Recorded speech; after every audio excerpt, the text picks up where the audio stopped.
Hai, Assalamualaikum adik-adik semua. Hari ini bersama Kak Lela dalam slot Teen Chat. Sebelum itu, jangan lupa ya like, comment and share ya di TikTok, IG dan Facebook. Tajuk kita hari ini adalah kesan dan akibat daripada kehamilan. Okey. Yang pertama sekali, adik-adik tahu tak apa itu simptom awal kehamilan? Okey, jom Kak Lela tu pergi tahu. Pertama, mual-mual dan muntah-muntah. Yang kedua, tidak datang haid. Yang ketiga ialah payudara terasa sakit ataupun membesar. Yang keempat, kerap terasa letih. Dan yang kelima, perubahan berat badan. Dan yang keenam, kerap membuang air kecil. Itulah 6 simptom kehamilan yang boleh kita ketahui. Okey, kembali kita ke tajuk asal, iaitu kesan dan akibat daripada kehamilan. Terdapat 3 kesan dan 1 akibat. Kesan yang pertama ialah keguguran.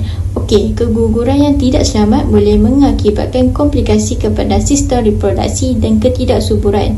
Adik-adik tahu tak apa itu sistem reproduksi manusia? Okey, di sebelah sini Kak Lela tunjukkan sistem reproduksi wanita ya. Dua pula ialah kemurungan. Kemurungan semasa hamil. Okey, ini adalah gangguan emosi kepada diri kita. Okey, adik-adik tahu tak apa punca daripada kemurungan ini? Ini adalah kerana terlalu banyak berfikir, kerana akan menjadi buah mulut masyarakat akibat daripada kehamilan sebelum berkahwin ataupun kehamilan sebelum menikah lah. Punca yang kedua pula ialah pasangan sendiri lari dan tidak mahu bertanggungjawab atas apa yang mereka lakukan.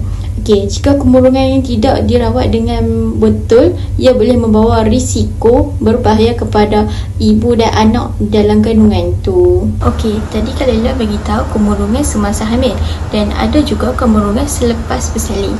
Ini boleh disebut sebagai meroyan. Meroyan ini adalah boleh menjejaskan kehidupan wanita selepas melahirkan anak.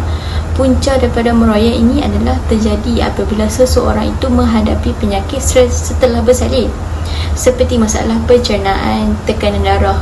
Dan punca yang kedua pula tidak mendapat sokongan keluarga dan masalah kewangan yang tidak teratur. Dan sampai ke penghujung Teen Chat kita hari ini, Kak Lela nak share pula apa akibat daripada kehamilan remaja yang tidak bertanggungjawab. Ini terjadinya pengguguran bayi, pembunuhan bayi, pembuangan bayi. Okey, itulah kesan dan akibat daripada kehamilan yang Kak Lela boleh kongsi. Okey, tamatlah Teen Chat kita hari ini. Bye.